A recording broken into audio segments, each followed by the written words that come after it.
Sorry, guys. Okay, we have a few more people that are still signing in. We are on a tight deadline tonight, so we'd like to start as quickly as possible. It's already 6:33. As soon as everybody else is coming in, is seated, we'll get started. We do need to be out of the auditorium here at 7:45. So we're going to move the program along, and hopefully you will have some questions toward the end when we do question and answers. Okay?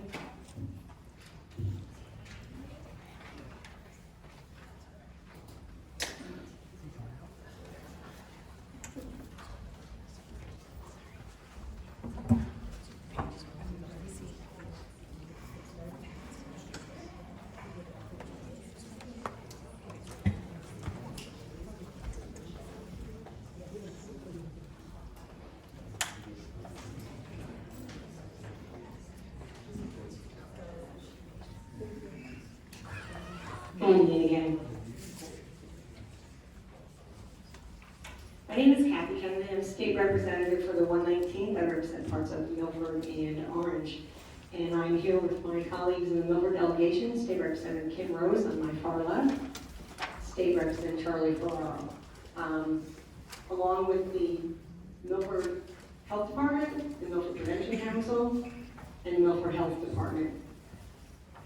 I welcome you to our discussion tonight regarding the dangers of youth vaping and the impact on our schools, our community, and most importantly, our children. This became really important to me. I'm just going to tell you really quick so I can get this in the time frame.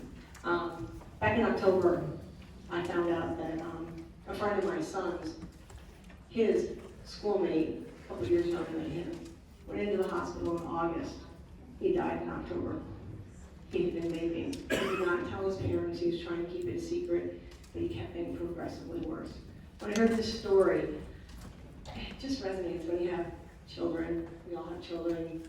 I have a 21-year-old and a 24-year-old, and all of our children are our children. Your children are our children. So it's important that we can have a conversation with them, and we're hoping we can start that tonight. Smoking is on the decline, but alternate use of tobacco products, unfortunately, such as e-cigarettes, is on the rise, a rapid rise. The long-term effects are uncertain. So without further ado, we're going to get this program started, and I'm going to introduce to you Tricia Dahl. She is a senior research assistant at Yale University School of Medicine. She's been there since 2001 and has worked on a number of clinical trials in the area of adult and adolescent substance abuse. She's done extensive work with adults who are heavy drinkers in an effort to find an effective way to treat alcoholism. She's also been involved in researching the effects of e-cigarettes on adolescents' behaviors. She has a lengthy resume, but I will leave that all up to Tricia. So without further, Tricia Dahl.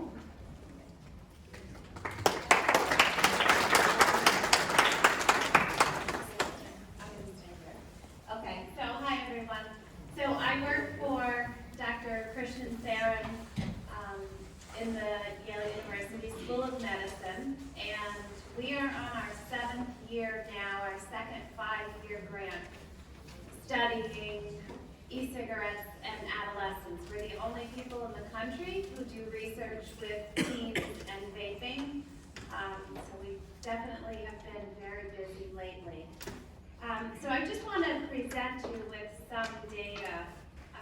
From 2017 to 2018, we saw the largest increase in adolescent substance abuse that we've seen in 43 years. The most recent, and I don't even know if it's public yet, but we certainly have the data, the 2019 Monitoring the Future survey, which is a nationally representative sample of both public and private secondary schools, show that the rates have doubled in the past 2 years. In the past 30 days, they're showing that 1 in 4 of our high school seniors is vaping, 1 in 5 of our high school 10th graders are vaping, and 9% of our 8th graders are reporting that they vaped in the past 30 days, vape nicotine. So some of the things that I do go into schools all over the state and out of the state. And I do talk to the kids because it's still very, seems like people are still very confused about what an e-cigarette is and the kind of things that are in the liquid of an e-cigarette. People tend to think that because it's on the shelves in stores, that it's FDA approved. That's not the case. Kids and parents alike are still convinced that it's water vapor that's emitted from these devices, when in fact, there's not water in it, and you can't make water vapor from something that has an oil base. So every single e-liquid out there is made up of a 100% base of propylene glycol, which is called PG, and vegetable glycerin, which is called VG on packaging. Propylene glycol creates the throat hit, so that's something cigarette smokers like about smoking cigarettes, is the feeling they get in their throat. So by adding propylene glycol to these devices, it makes cigarette smokers feel like they're smoking a cigarette. The vegetable glycerin creates the clouds. So the different devices have larger clouds or smaller clouds. The Juul tends to have a smaller cloud because they're meant to be used in the places where you're not supposed to be using them. Those two ingredients themselves have both been FDA approved to add to food, but they've never been FDA approved to be constantly inhaled. Reason being is those two substances are thicker, syrupy type substances. Vegetable glycerin is derived from vegetable oil and coconut oil. Those are larger molecules. They're not a water vapor at all. It's an aerosol. They're larger molecules that are not easily absorbed by our tissues in our lungs.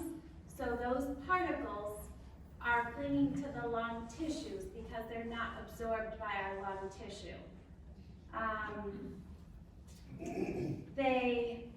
The newest generation are the pod style devices. Juul and Soren happen to be top in that category. Those are the most popular. 75% of the teens that are vaping are using these devices.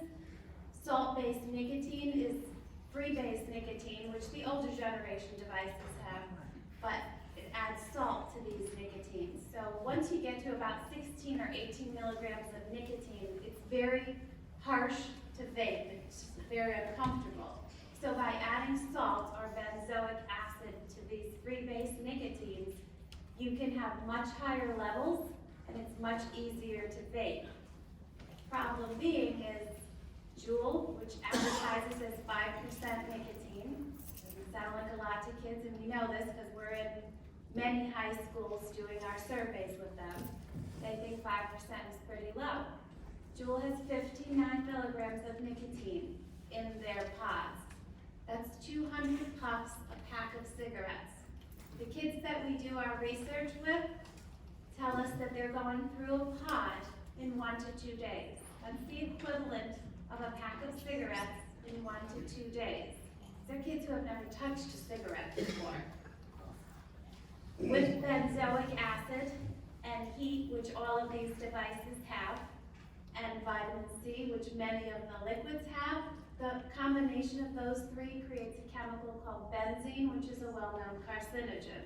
So we know that these pod-style devices are creating carcinogens. As far as the nicotine effect on the brain, so we know that forever we've talked to kids about tobacco.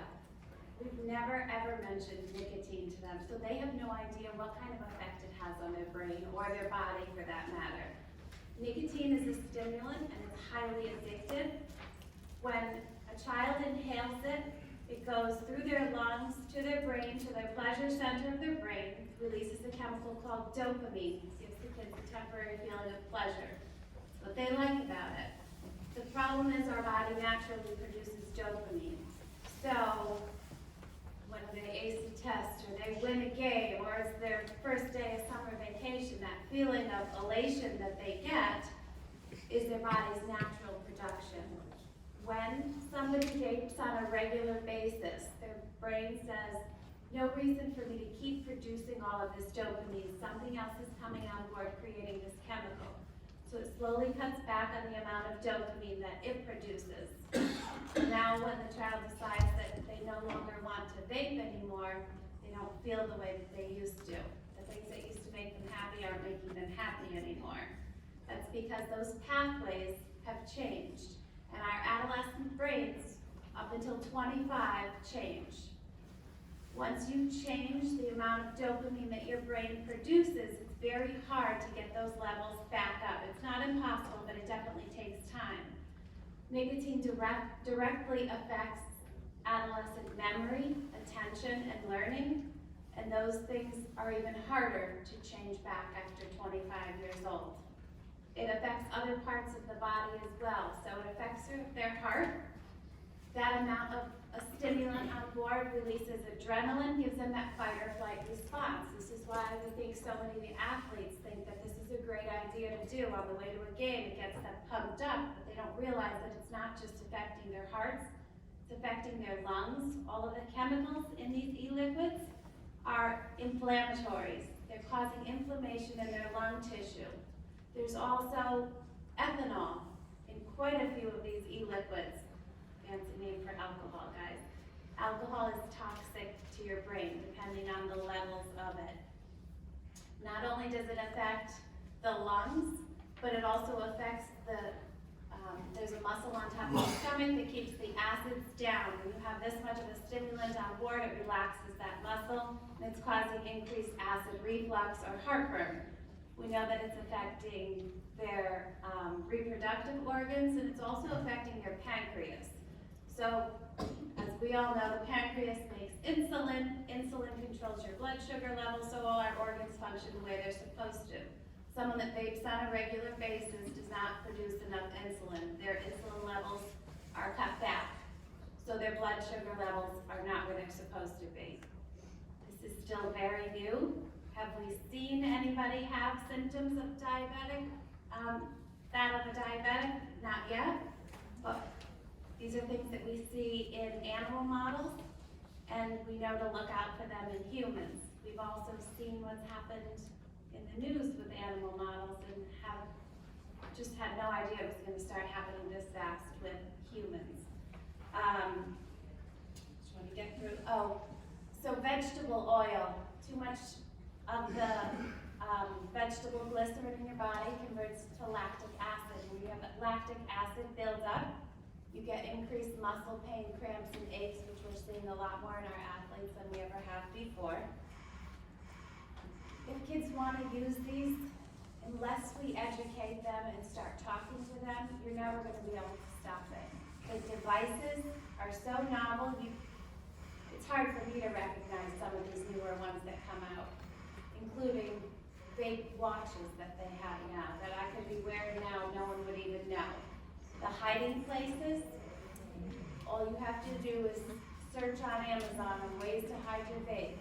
If the kids want to hide it, they're going to find a place, and you'll never be able to find every single place. It's really just about educating them. They don't know this information. They know that it's a new device. They know that it's a healthy alternative, although they hear healthy. It's supposed to be a healthy alternative for smokers, but they don't hear that. They don't taste good, it smells good, they don't know long-term effects. So to them, it's not a terrible thing, but there really are guinea pigs now, and this industry is marketing to them.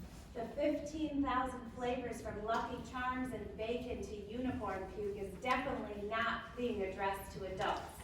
That's all for the kids. And as long as they don't understand it, it's not going to matter to them. We have to talk to them. Everything you see on social media paints a very pretty picture. They show them videos of these glass tubes filled with cotton. One that's infused with cigarette smoke, one that's infused with aerosol from an e-cigarette. They do a time-lapse video. The one from cigarette smoke turns black. The other is white but wet. And that's where they end it. See, kids, it's healthier. That just shows you that e-cigarettes doesn't have tar. And the kids don't realize that that wet cotton is actually an oily substance that's on it. That's not water. So these are the things that are portrayed to our kids. They're not perusing CDC websites, they're not looking on the FDA websites. That's really the only information that they have. Quickly to go over the law, because I know there's nobody on the panel to do that. As of October 1st, the law changed. So it's illegal for anybody under 21 to buy any e-cigarettes or other forms of tobacco products. It's also illegal for anyone to sell, give, or deliver any of these devices to somebody that's under 21 years old. So if a high school kid has their hands on it and they're selling it to middle school kids or selling it within the schools, it's a $300 fine for the first time, and it goes up to a $1,000 fine. It's also been changed as of October 1st. It used to be that you couldn't smoke or vape on school property during school hours. That is now changed as of October 1st. It's anywhere on school grounds during any school activity. So if there's a football game, if there's a basketball game, if there's a play, parents can't just go outside and smoke or vape. It's a $75 fine for each of those offenses. We have focus groups going on right now. We're hoping to submit a grant in February so we can help with vaping cessation. We've done smoking cessation for 19 years since I've been there. Cigarette smoking has definitely gone on the decline, but there are some of those things we can apply to vaping, not everything, so that's why we're trying to talk to kids who are currently vaping to try and get what their cues are and what things that we're going to need to help them stop vaping. And then afterwards, if anybody wants to hear about any of the CDC talks, we have weekly conference calls with the CDC about things that are going on in the news, but I don't want to take up anybody else's time. Thank you so much, Trish. We have a very distinguished panel with us this evening, so I am going to turn the microphone over right now to Mr. Max Berkowitz, who is the principal at Joseph A. Foreign High School. Thank you very much. So I think I'm supposed to talk about the prevalence of vaping at Foreign, but I do want to say how things have changed over the course of time. You know, I've been an administrator for a very long time, and cigarettes for a long time was what students were smoking. And you could walk by a bathroom or, you know, walk down the hall and you smell cigarette smoke. Now with vaping, it's totally different because you don't smell anything often.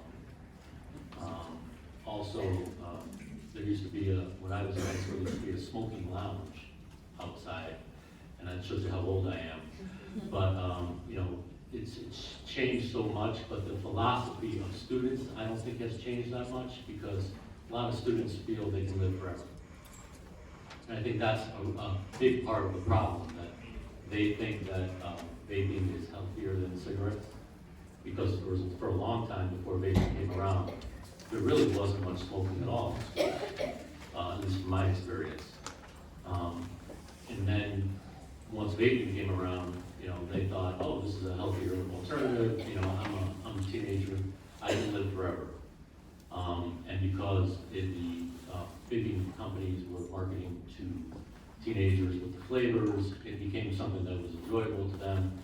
And now, as things are moving along, I think students are getting more educated because they're seeing that students their age are actually suffering and some are dying from vaping.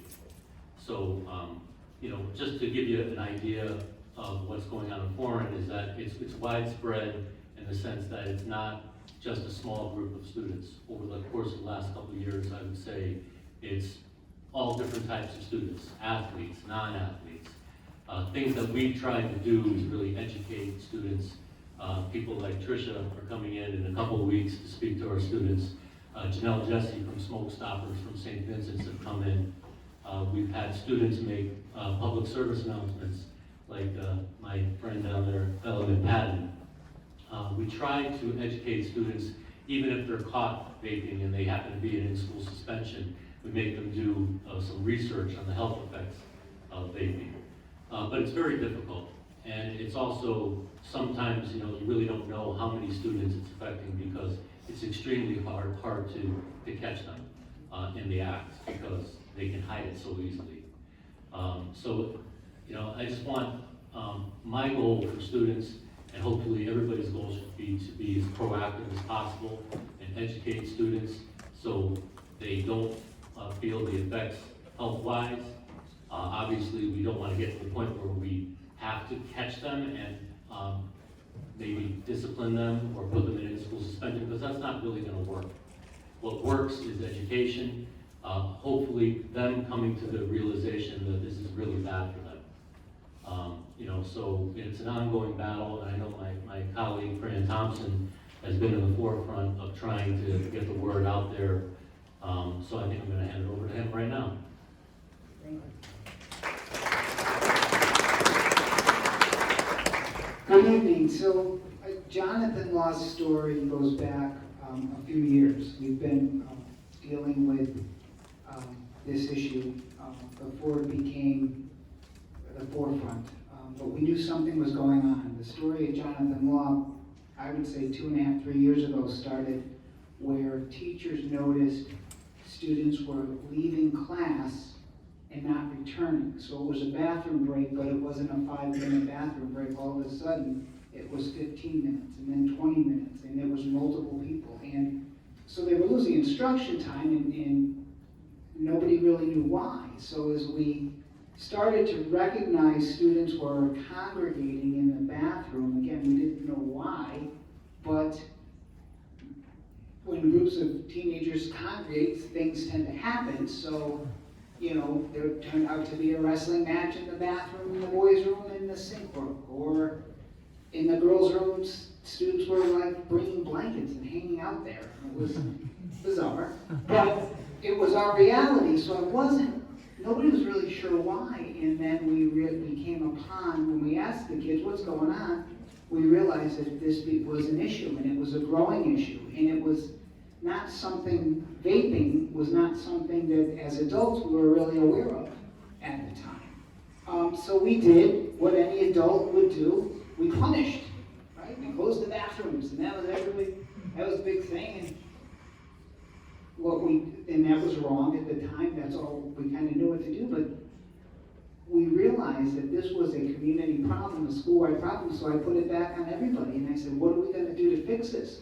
We can't have kids missing class time, bathrooms being, purposed for things that they aren't supposed to be, and we can't have kids vaping. So we decided as a school community to go public. We started talking to the media, we started talking to anybody that would listen, and we realized that through that, this was becoming a big issue.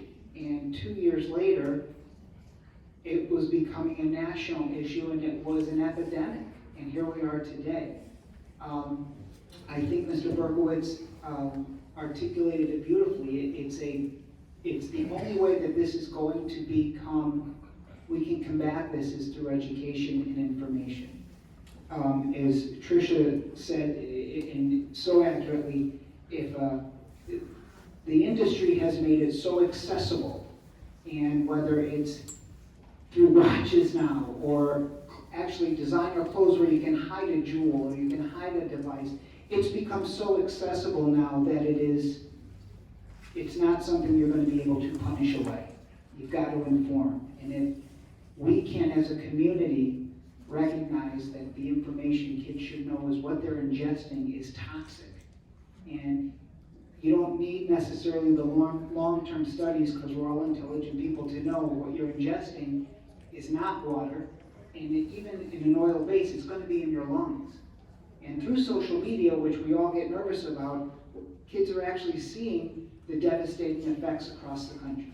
So I'm heartened by seeing so many people here today, because 2 years ago, I had parent forums and student forums, and when I would have an evening event, it would be very empty, with just 7 or 8 adults who would come away shocked, but it was through a lack of understanding about how significant the issue is. So thank you all for being here, and the best thing we can do moving forward is let people know how important it is to learn more and be educated and attend forums like this and consult with your school counseling department, your administration, the health teachers, because the more information kids can have today, they're way smarter than we give them credit for. They understand that their health is impacted and the long-term consequences they certainly are aware of. So thank you for being here tonight. I appreciate it. Thank you, Mr. Thompson. My name is Steve Gottlieb, and I'm the principal at Harborside Middle School. Before I came tonight, I spoke with my colleagues from the other two middle schools, and we both kind of agreed that a few years ago, the word vaping really wasn't in our vernacular. And now it's a little bit more prevalent, definitely at the high school level, and we're seeing it trickle down to the middle schools.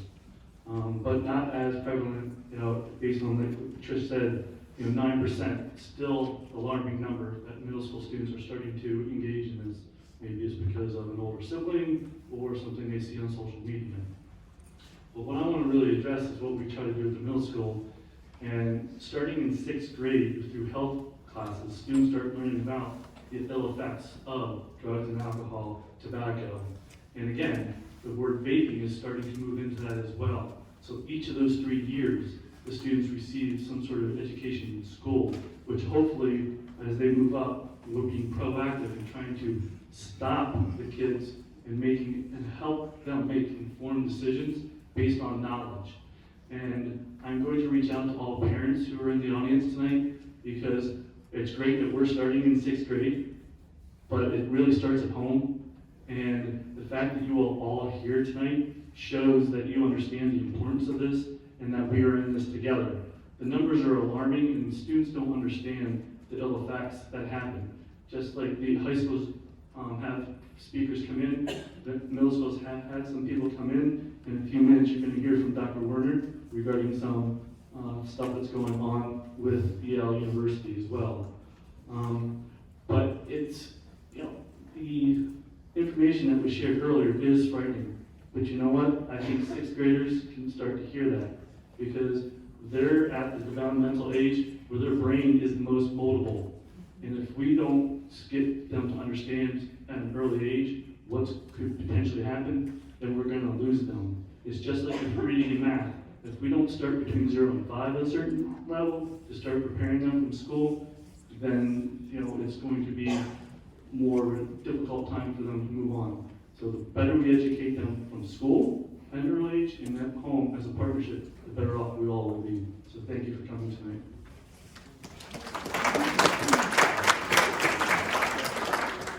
Hello, I'm Zach Merchant. I'm a senior at Jonathan Law High School, and my experiences with vaping at school, I didn't really know much about vaping until high school started. It wasn't a thing in middle school, and it really caught my grade by surprise, because we didn't know much about it. But Mr. Thompson and the administrators have definitely done a great job at educating us and making it known the bad effects. Like he said, we closed half of our bathrooms, and every time you go in the bathroom, there are posters like vaping, signs, and we've just done a great way of, or a great job of preventing it.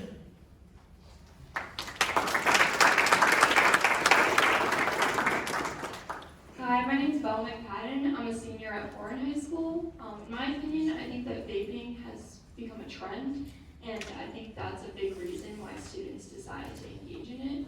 I think it's become something people feel the need to do because they feel that's how they're going to fit in with other students. And I think it's really disappointing that students are sacrificing their ability to make good decisions for themselves and be individuals, accountable, and take care of themselves. It has awful health effects in order to make that popular reputation among other students. I've learned a lot about vaping because, as Mr. Brookwood said, we've had a lot of really awesome speakers come into our school and tell us about vaping and the terrible effects of vaping on our health as students. And I've worked recently on a PSA with my great friend, Karina Massey. She's also a senior. And we've learned a lot about this. We've learned that 16.5% of high school students are vaping in the past 30 days, and I think that it's vital that we really find ways to prevent this from happening in the future. I think that in this PSA I've learned a lot about what students think about it. We interviewed a wide range of grades, juniors, sophomores, and 2 seniors. They say that it's really awful that a lot of students are losing their bathroom privileges because other students are in there vaping. It disrupts the learning environment. It makes it a lot harder for kids to pay attention, especially when they become addicted to this because they feel that they need to constantly be vaping. And it also just generates a lot of concern for your friends, knowing that they're going through this, that they're addicted at such a young age. It's truly awful, and I think that we have a lot of great resources. On a positive note, we're in a group of people right now talking about ways we can inform everyone. I think it's really awesome if we keep informing students, keep educating them, again, from a young age, really getting that early exposure. And I think that together we can use media and videos as a way to further prevent this. Thank you.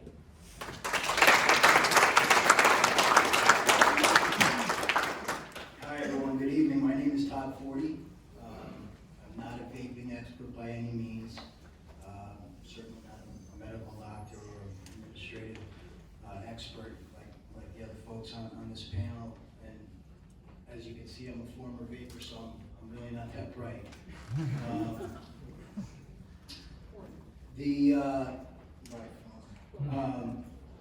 I was a former smoker, and it had been about 13 years since I smoked cigarettes.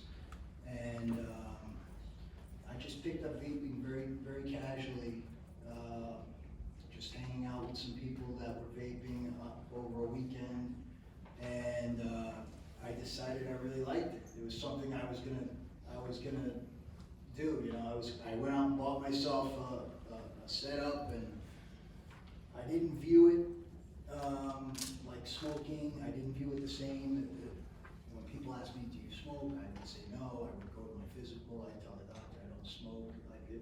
In my mind, I did not smoke. I didn't associate it with smoking at all. I had a lot of the same thoughts that some folks mentioned about the water vapor and those types of things. I didn't treat it very seriously. I thought it wasn't bad. I didn't think it was as addictive as smoking. And over the last 3 years, it just became something that it was attached to my hand. I never put it down. If I was awake, I was pulling on this device constantly all day long. So if it is healthier, I don't know, I doubt it, but if it is, just the sheer volume and time that I spend doing it, I would have to think that, it's gotta be a lot worse. The smoking, you go out and have a cigarette, and then you're done. This thing was a constant part of my day. I started just, health-wise, I started feeling terrible. My fitness level dropped, and I couldn't stop doing it. I recently quit, probably about 3 months ago, but it's been a struggle. I think it was harder for me than quitting cigarettes. One of the other issues that I had, I know you mentioned some things that happen to the body. A lot of these things have like heavy sugar content, a lot of the flavor, the sweetness, and I had some problems with my teeth as a result of it too. Some other things that you're not even thinking about other than the lungs. It's just one of the worst things I've ever done, and I really putting much thought into it as far as how bad it was. So this is a great forum. I'm really happy to be here. Thank you, Todd, for coming to do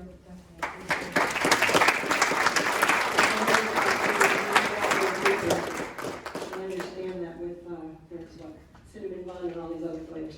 I'm going to turn this over to this side now. We have some other guest speakers here. Veronica Weiser.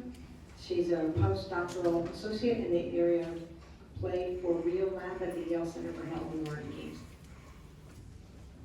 Hi there. So I actually did my PhD on human-computer interaction and virtual reality. So it sounds like a weird thing for me to be here, but I took this postdoc so that I could help at the Yale Center for Health and Learning Games, where we've been working to design a virtual reality intervention game targeted at 7th and 8th grade students.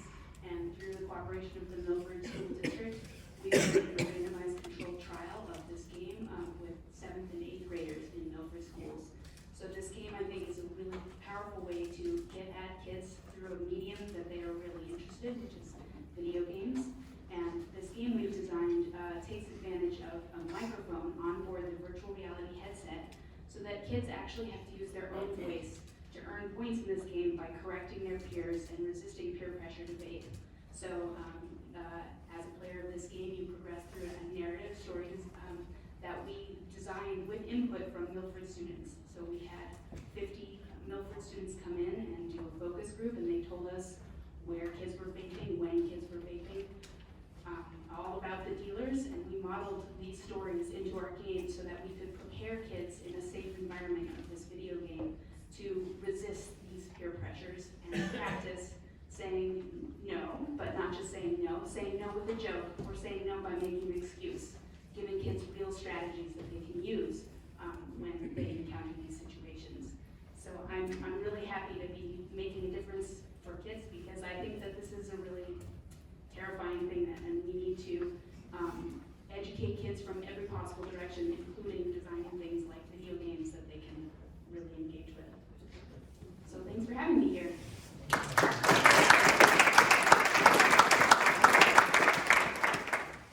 Hi, my name is Andy Carlson. I am a pediatrician, and I'm also the school medical advisor for the city of Milford. My perspective as a pediatrician, when we approach all problems, it's usually about prevention. And I think tonight you've heard a lot about the toxicities that are involved with the vaping. You've heard a lot about the education, and that education is the key. And I'm a true believer in that. We started seeing vaping issues probably 5 to 10 years ago. And so we started talking to families, even in my practice, about what is vaping, and knowing the terminology, not just vaping, but dabbing, and all the other variants that your kids are talking about, whether it's the juice or whether it's THC oil or wax, or all the different things that they're doing. So as parents, you need to understand the terminology and the lingo, so when you hear that in your home, you can know what's really happening. For years, I've done talk to all the freshmen in both high schools, and I've always spoken about marijuana and the troubles of marijuana, and kind of what the marijuana would do to the developing brain. And about 4 or 5 years ago, I have a son who's in the high schools now, who's in middle school, and I said to him, what do you think should be the message? And he's looked at me and said, Dad, you should talk about vaping, because that's really what's happening. You need to talk about joules and pods and what's happening. So I inserted that into my talk.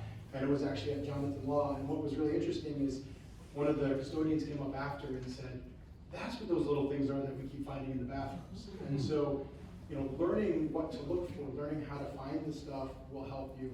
One of the points that I made during the marijuana talk is kids will start using things when they think it's acceptable to the community, acceptable to their parents.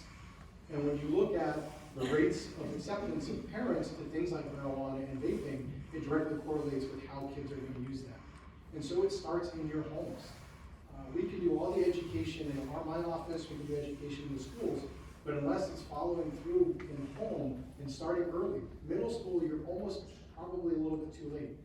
So educating the kids on things you're seeing on TV, things you're seeing in the news media, things you're seeing in magazines earlier is where you're going to stop this. No different than how we had education early for cigarette smoking and how that declined for years and years. It needs to be in the homes. And so I don't need to go over all of the science, but as a pediatrician talking one-on-one with families, I will say this is going to stop when it comes from you.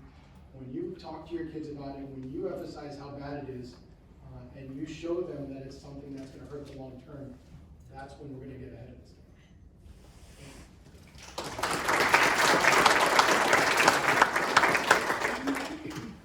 My name is Rich Greiner. I'm an emergency doctor in Bridgeport and Milford.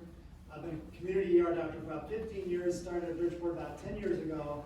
And things, I'm not as much in prevention as I'd like to be, but things that we see in the ER has been changing a little bit. About 15 years ago, we would pretty much see the sickest patients would come in when they were, really elderly or really injured, serious trauma patients.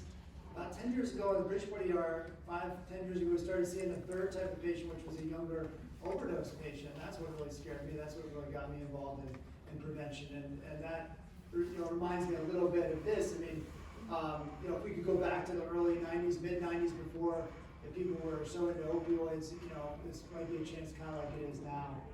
That's what scares me, is that I just see young people on opiates who don't make it. Sometimes I see people who overdose, a lot of times I see people who overdose who do make it, and they'll be like, whoa, I thought I just had Xanax in that pill.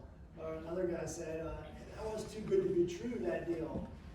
And so you don't know what you're getting. I guess that's kind of a big thing too. I mean, these kids who are having a hard time with the vaping related to lung injury, a lot of times it's with the THC, and it's with stuff that they're getting, especially the ones who are dying, it's with stuff that they're getting from, friends, family, dealers, wherever they are, but you don't know what's in those. And some of those oils that are less likely to be verified are what's causing the most problems. But so we're not seeing a whole lot of really sick kids with lung injuries yet. I'm glad. I asked around in the ERs, and I got a couple of results, and I looked up a bunch of charts, and I think it's probably underreported, because I have seen a handful of cases where kids who have usually asthma are having like a bad reaction. We think, maybe it's a virus, but they're also vaping. So I think that a lot of times they're probably having much worse asthma with vaping, and then luckily not that many of them are going on to die in our communities. But I think the other problem is when I go back and look at the medical literature, it's just not that well documented yet.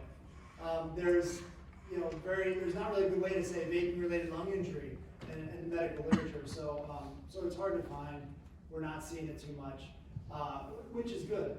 But I think now is the time to address it, before it becomes too big an issue, before too many people die. And what I do see is, what I worry about is that if this is causing lung injury at a young age, I see people in their 60s and 70s who have really hard trouble breathing because their lungs are destroyed. I couldn't think of a scarier way to be in your older age. Your lungs don't repair themselves. So I would be cautious of that. I guess the last thing I would say is I'd be worried that it might be more of a gateway drug too, and that there are studies that show that kids who smoke cigarettes before the age of 15 are up to 80 times more likely to use illegal drugs. So I guess that's what I worry about too. This might not go the other way, I'm glad.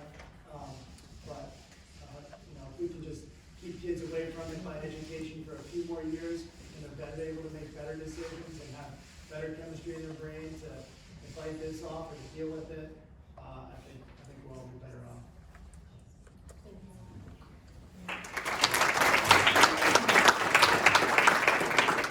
Hi, I'm Representative Charlie Ferraro. I represent West Haven, Orange, and Milford. With me, Representative Kim Rose, who represents Milford.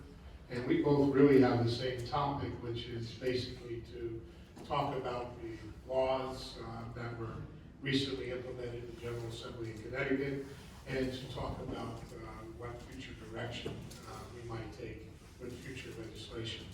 I thought Trish did a good job in talking about the law in general, and also if I was a young kid and I was vaping and I heard Trish speak, I think I would quit the next day. It scared me. But as Trish was saying, Public Act number 1913 was a new law that we established in the General Assembly this year. And what it did was raise the smoking age for tobacco products and vaping products from 18 to 21. It also increased the penalties that would be associated with the sale to individuals that are under the legal age. And it's going to require, this new law also requires that dealers who deal with vaping products on the internet and sell on with online sales, they have to obtain a signature from a person who's 21 years or older from the shipping address before the delivery, and then they also have to require that the signer show proof of age. So this will aid a lot in keeping vaping out of the young people's hands. I will say that I was very proud in the legislation this year when this particular item came up. It was quickly discussed. It was a bipartisan vote. Everybody supported it, and because everybody realized that the safety of our youth are paramount and of the most importance. Now, where are we going to go in the future with the legislation? I think you can look at some of the things that are happening around the states around us. Recently, Governor Vermont participated in a forum that involved other states, governors, that would be New York, New Jersey, and Pennsylvania. And as a result of that forum, the governors basically came away with the idea that they would, utilize certain principles to regulate the entire vaping industry, including vapes containing CBD, THC, and using these guidelines that I'll quickly run through with you will shape the future legislation coming forward. Number one, the banning or regulating of sales of flavored vapes for adult market as well as the youth market. This is something that's already being done in the states of Massachusetts and Rhode Island, Minnesota, Montana. Municipalities like San Francisco have already done this. In the particular forum that I spoke about earlier, Governor Cuomo said that, what's the sense of passing a law in New York if kids could just go over the border and have another set of rules and vice versa. So it's very important that the governors from the surrounding states agree with future legislation.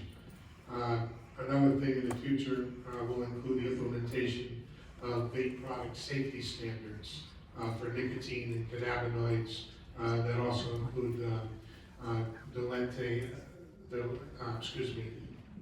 diluents, I guess, excipients, and cutting agents. So these regulatory safety regulations for adults would be very important in keeping our adults safe.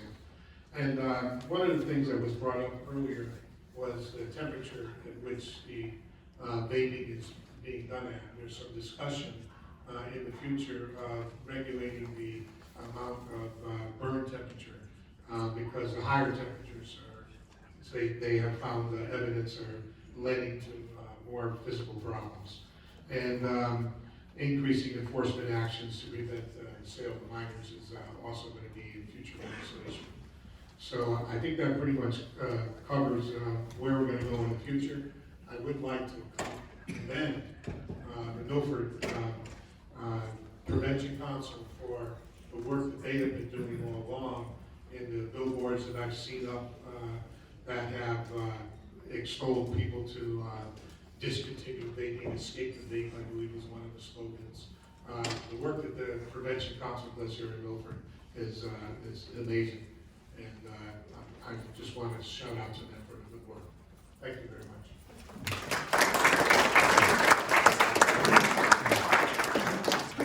Thank you.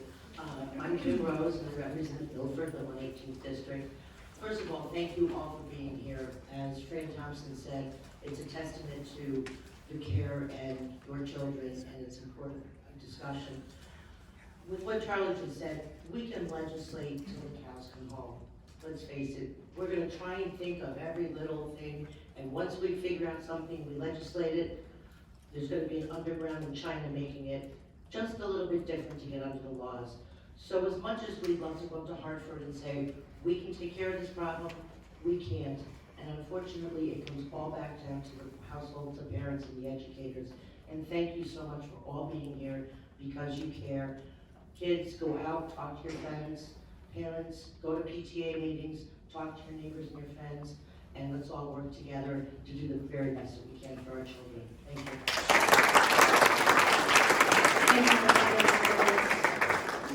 So we have some time now, and we'd like to hear from you now, and so we want to open it up for questions. So does anyone have any questions for any of our panelists that have spoken tonight?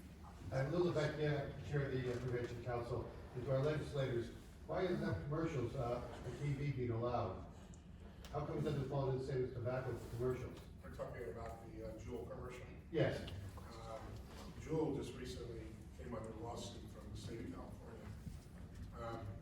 Juul just recently was sued by the state of California for deceptive advertising. Why it's allowed is because until Robert convergence, it's freedom of expression. They have a right to sell. Unfortunately, they do put their disclaimer in their ads and say this product contains nicotine. I always thought that was, they advertise the front part of the ad as an alternative to smoking, and then at the end they say, well, this product contains nicotine. So it always seemed to me to be self-defeating. But I do think that Juul is under a lot of fire right now. From what I understand, they've gotten rid of all the flavored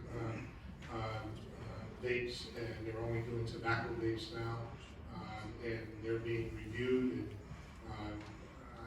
And I think you're going to see a big change in how they present their product, because as the panelist said earlier, the advertising is geared towards kids, and unfortunately, that type of advertising is very disruptive. So we do hope to see that come to an end.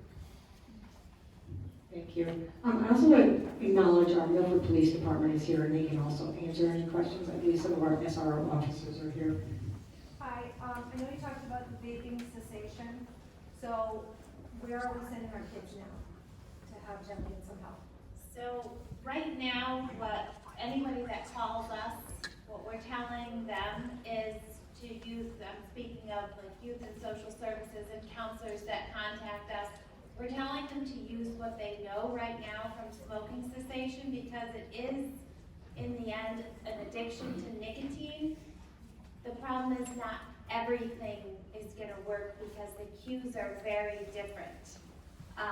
You wouldn't have somebody lighting up a cigarette on the bus on the way to a game to get an adrenaline rush. So there's a lot of things, and that's why we're doing these focus groups, just so we can talk to the kids and find out what they, what started them, what are the cues that make them want to use, and so on and so forth, so we can address those in a cessation program.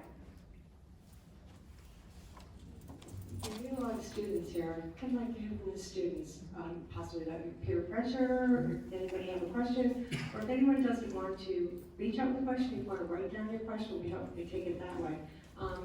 Anyone else looking at questions? So one of the questions that I'm sorry, go ahead. I have a question. I was a little late coming in, so hopefully I didn't miss it. But I was wondering about the little corner stores and the gas stations, not just the smoke shops or vape shops. What are we doing about addressing that? Because I think that's where a lot of students are stepping in and getting stuff. I just know from working with some of the people that work with the state as far as enforcement, and they did hire 2 more people to work for the state to try and go into these places and basically do sting operations to make sure that everybody is in compliance. We know from working with the kids that it's not unusual for them to upcharge if the kids don't have ID, so they just charge them a little more. And the kids know which convenience stores will do that, so we're hoping that that will eventually, they'll eventually get caught. Juul was not supposed to be selling other flavors. Now, whether they're not doing it temporarily, because before they did say they were going to temporarily ban them. You still, depending on what store you go in, you can still see mango on the shelves, you can still see cucumber. So it depends on if it's a Cumberland Farms or if it's a smaller mom and pop convenience store that's under the radar. And I could add something to that. On a regulatory basis, starting this fall, the State Department of Mental Health and Addiction Services began conducting unannounced compliance checks in e-cigarette dealers. And when they found violators, they refer them to the Department of Revenue Services, who will determine what type of penalties will be, financial penalties will be put put on it. Thank you. And so one of the questions I had up here was, what should parents be telling their kids when encouraging them not to try or get into vaping? I don't know who would like to answer that, Trish, or somebody else? So what we usually, and if anybody is interested, I do have a parent recording that I do that's a lot more encompassing. I only have 15 minutes, but I do talk to parents about how to talk to their kids about it, and it's more than just, you can't do this. You need to find out what is so intriguing and have a conversation. What do you think about this? And talk about the things that you know. I was just in a middle school today, and kids and the teachers alike were still like, it's not water vapor. And so it's just a matter of educating. Talk to them about what it is that's so exciting to them about it, or help them come up with a plan. The other thing I do when I go into the schools is I talk to the kids. With prevalence data as it is now, it's not a matter of if they're ever going to be offered a device, it's when. So I try and talk to all of the kids and tell them to come up with a plan. Figure out what they can say, because when you're in a difficult situation and somebody offers you a device, it's very hard to say no.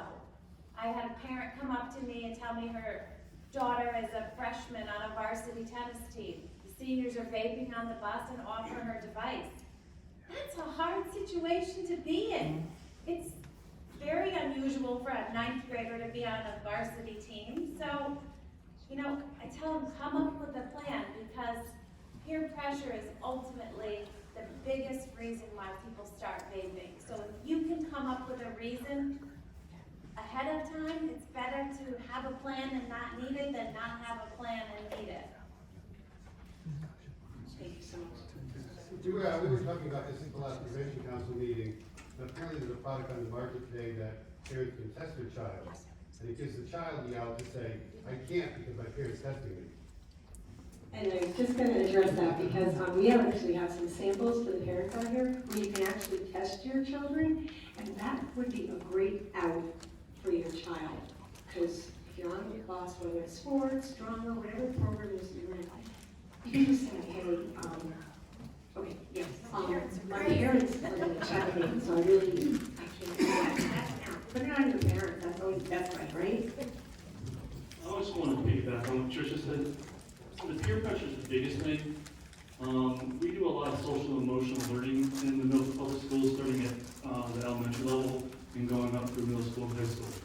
And especially at the middle school age group, the peer pressures and making the right choices is probably the hardest thing for students. And if they're hearing the same message at school of, you know what, you need to make good choices, and your friends are going to be your friends because of who you are, not because of what you do. And if they're hearing it from us, they're hearing it from you at home, that's a win-win for everybody. The community, the schools, most importantly, your sons and daughters. Because the frontal lobe is where the decision-making takes place. And if they start with these jewels and any of these secrets, that's going to impact their ability to make decisions.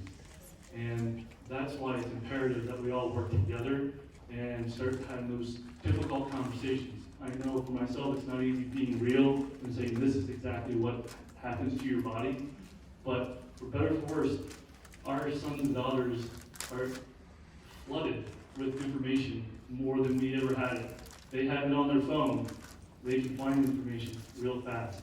Not like when we were younger, we looked at an encyclopedia to get the information. But again, having those tough conversations and working with your schools and your doctor, your pediatrician's office, and things of that nature, that's going to go a long way.